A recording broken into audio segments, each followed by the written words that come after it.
노영민은 청주에서 3대째 기독교를 믿는 집안에서 6남매 가운데 넷째로 태어났습니다. 아버지는 장로였고 형인 노영근은 대전 태평동 성결교회에서 목사를 합니다.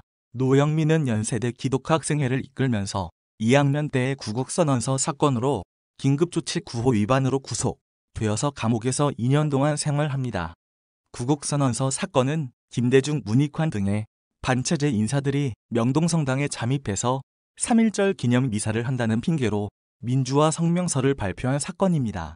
노영민은 감방에서 통일주체국민회의 대의원 선출을 거부하는 투쟁을 하다가 추가로 기소됩니다. 출소 이후에 대학교에 복학하지만 광주 사태로 또다시 수배되고 학교에서 제적당합니다. 오산과 청주를 전전하며 위장 취업해서 노동운동을 하던 노영민은 기독학생회 멤버였던 최영분을 가리봉동 공장에서 만나 결혼합니다. 위장 취업하면서 전기 기술을 배우고 자격증까지 취득해서 이후에는 금강전기를 설립합니다. 중국몽을 추앙하는 문재인은 주중대사에 사드 보복으로 인한 경제 제재를 잘 해결할 것 같다며 노영민을 임명합니다.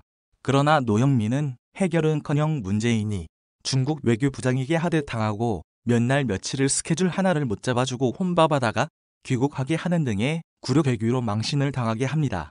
노영민은 외교기자단과 오찬을 하면서 한국 기업이 피해보는 것은 경쟁력이 없어서이고 중국은 침략 유전자가 없다고 발언하는데 중국 환구시보는 이 발언을 영구히 우려먹고 있습니다.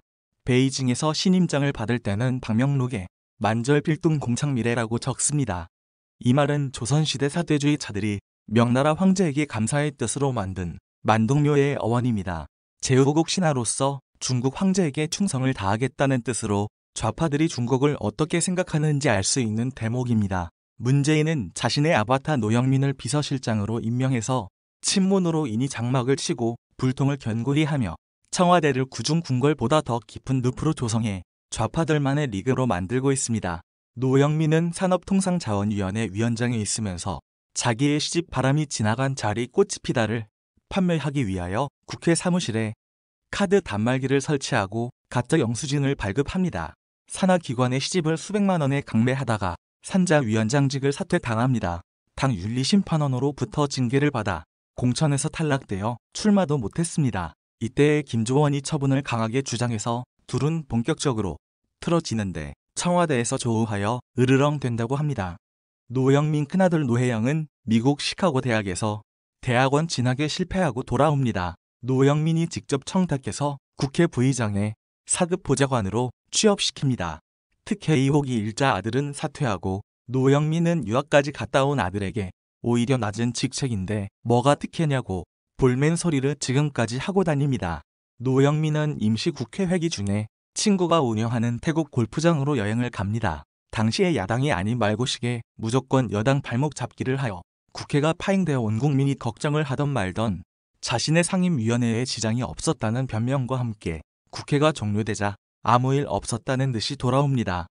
노영민은 국회에서 현 정부에서 북한이 핵실험과 ICBM 발사를 몇 번 했나 질문받습니다. 실실 웃어가며 농담 삼아 글쎄요, 한 두어 번 했나요? 잘 모르겠습니다. 핵실험을 하던 말던 관심도 없고 오로지 어떻게든 한 푼이라도 더 퍼줄 생각만 하는 한심한 좌파들입니다.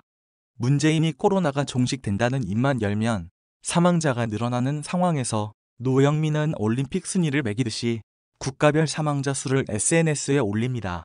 희생자 가족들의 슬픔 따위는 안중에도 없고 작은 반성도 없이 문재인이 잘했다는 칭찬과 함께 순위 놀이를 하고 있습니다.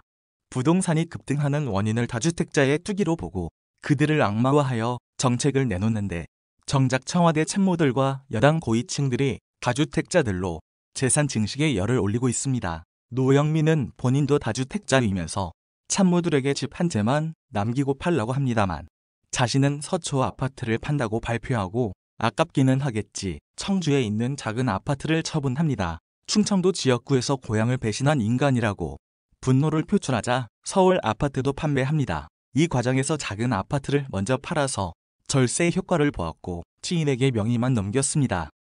국민들은 좌파 정부의 이중성과 내로남불을 보았고 민심은 돌아서고 있습니다. 조금만 더 힘내시고 앞으로 나갑시다.